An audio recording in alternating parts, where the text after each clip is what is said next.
Very good day, student. Today we are going to start a new unit, that is self-management skills. Under that we'll study two topics: meaning and importance of self-management, and second topic is building self-confidence. So first, meaning and importance of self-management. To understand the self-management, we should know what is self-management first. Managing oneself in order to achieve the desired goals and targets is called what your self-management. When you try to bring self-management in your daily life, it needs a lot of aspects to consider and a great deal of discipline and self-management. Like every task we do has a thought process behind it. This thought process gives birth to a plan to follow in order to accomplish that task. For example, when we need to prepare for a test, we plan our studies and decide which topic need more of our attention than others. We also determine the time available and time required to prepare different topics. Okay, we arrange for the suitable study materials that helps us in studying. We follow a study timetable. So here we are not you are not managing your study schedule but yourself. So you are doing a self management exercise which involves management of resources, that is your study material, time management, day schedule and timetable, identifying the goals to achieve, and prioritizing their goals. Next is importance of self management. There are some importance of your self management, like for example, if you plan to go for jogging a few miles every morning daily, you need to discipline yourself in going to bed in time so that you get up early and go for it. So for that we have some major benefits, like it is used to inspire our personality, clarity of thoughts, ability to identify your weaknesses and improves them upon. Next is realizing your strength and their use, feeling of self-respect, respect for others and self-motivation, respect for the importance of time. Next is smart working more than hard working, higher achievement rates with minimum efforts. Next is self-discipline, success in studies, sports and later in career. Next is social popularity and admiration. There are key elements of self management. The self management approaches varies from situation to situation and person to person. The self management of a mother at home would be different from fathers and the students. A doctor's self management would look starkly different from that of an army man. Every field has their own self management skills. So there are various key elements. First is identifying goals and planning. Next is organization, controlling and reflecting.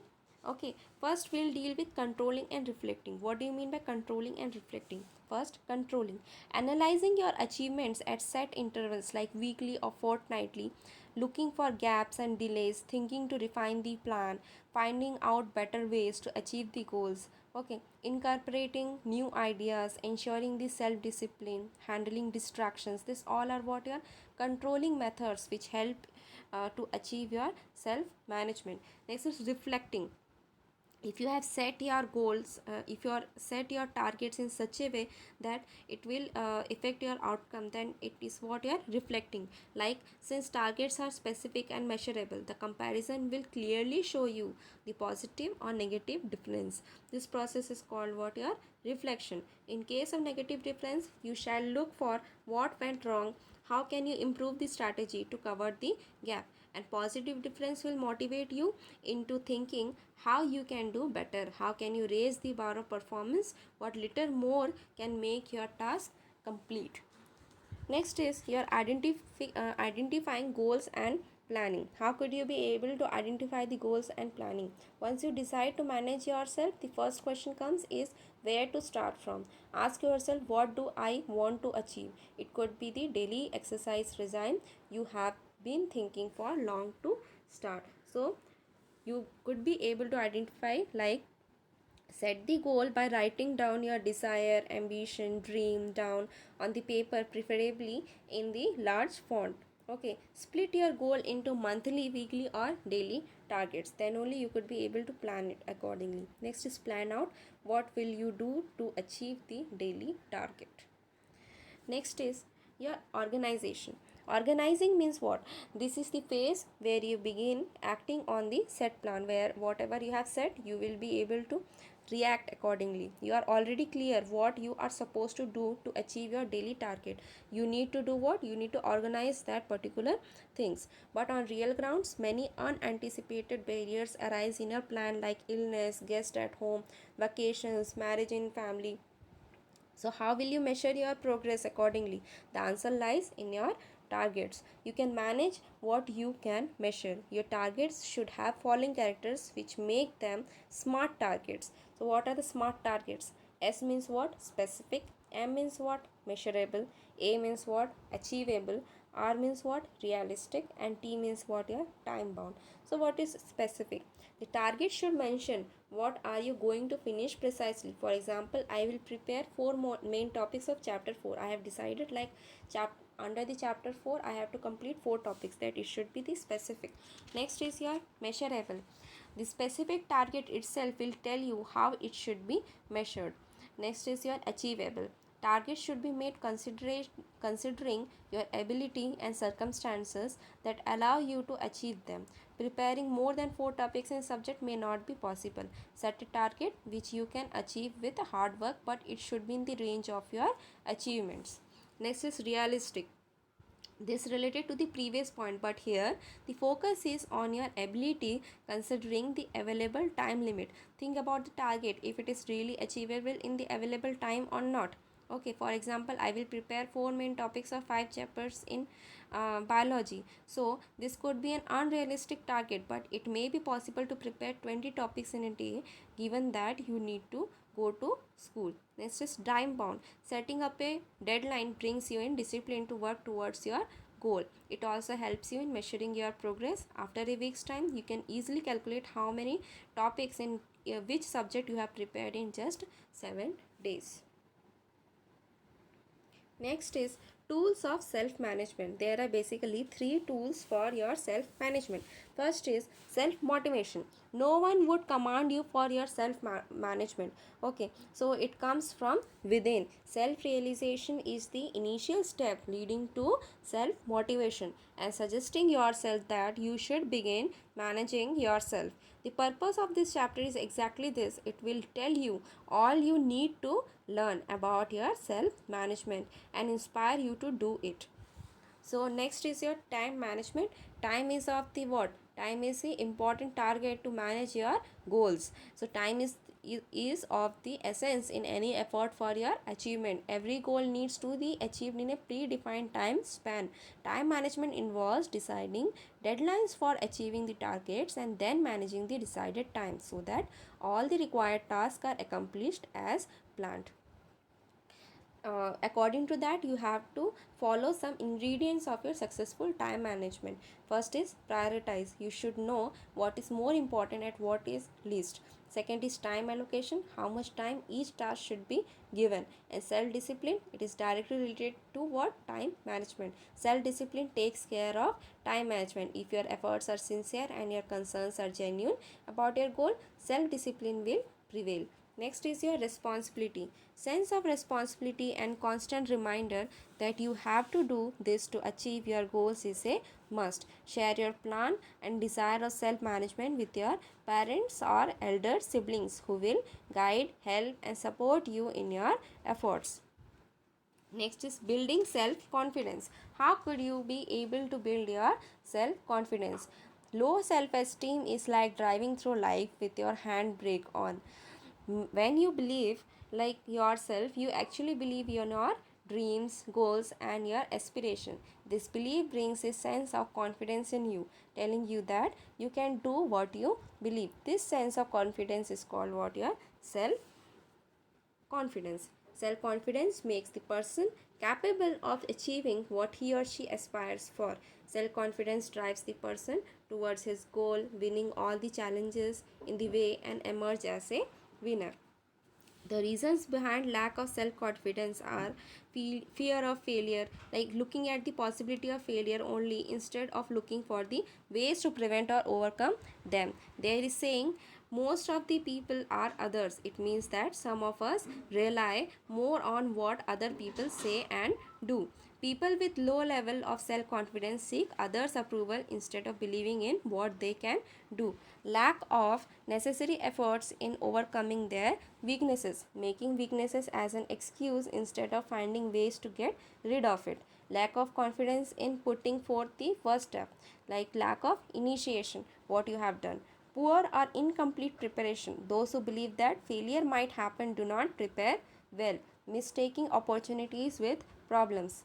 Next is clinging to recent failures instead of learning from them and working on them. And next one is your avoiding situations which can improve their personality and outlook. So what are the factors that influence your self confidence? First one is the social factors. What makes our society, our family, relatives, friends, neighbors, we interact within our daily life, like teachers, schoolmates, family, friends, etc. Our interaction with all such people influence our what? Self confidence. Our childhood conditions, how we have been brought up by our parents, kind or life values we have been given, our education, our evaluation by others, and feedback from all these sources influences how we look at abundance of opportunities. Next is your culture and community.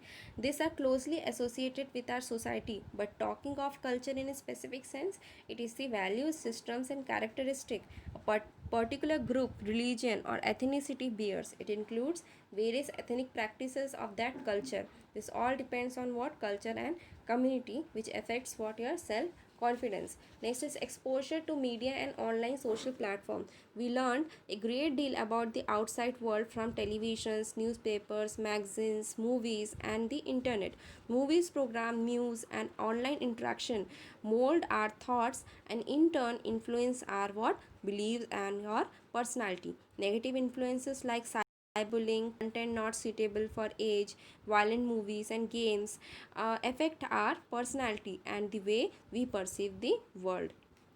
Next is physical factors. Impressive physical appearance, pleasant the personality, and sound mental health are the keys of the development of our self-confidence. Instead of worrying about fair skin, good looks, we should impressive height. We must focus on clean appearance, carrying ourselves well, adequate, and manner in dealing with people. There are various tips to build self confidence, like positive self visualization and attitude. You can achieve only what you can believe in. So, start looking at yourselves the way you want to be. Work towards it. Change your perception about yourself and start looking at the positive part. Second is positive affirmation. Train your brain into learning and remembering that you are good at and why. When you achieve something, appreciate yourself modestly. Next is seek and take up challenges instead of circumventing undecided situation and doing something you do not feel confident at. Try to take them up to learn. This will eliminate the fear of failure in you. Next is your positive self criticization. It assesses your achievement, approaches, and yourself fairly. Listen to your inner voice. Tell yourself honestly what was right and what was not. Next is set realistic goals and make achievable plans while working towards your aspirations or dreams. Identify goals and divide them into smart targets, what I have mentioned earlier. Next is be helpful but care for yourself. Keep a balance in thinking about yourself and being available for others. Do not be too selfish and too gullible. Next is ensure preparedness. Being well informed and suitably prepared is half the battle won. When you are prepared, you are confident. Utilize time to prepare for what you must deliver. Next is create a personal image. Work towards let people know what kind of a personality you are. What is your value system? Let people learn about your personality boundaries. Be assertive and firm without sounding rude. Next is keep the right company. Critics are good, but as long as you get a feedback from them to learn. People who discourage you, talk ill about you, who do not share your value system, who have excuses for failures, uh, find company of like-minded people, network with people having positive mental framework. Keep your emotional balance. Deal with fear critically. Accept praise modestly and gracefully. Be patient with yourself. Strike a balance between aspiration and reality. Compare yourself only with your past yourself. instead of others. Identify your fears and insecurity and find ways to work on them. Healthy use of social media. Social media is a tool to learn, explore, meet others, and stay friends. Do not let social media be a manipulating tool of yourself. Do not be addicted into spending unnecessary time online. Decide your priorities between amusement and work. Both are necessary, so manage time between the two. Thank you. Have a nice day.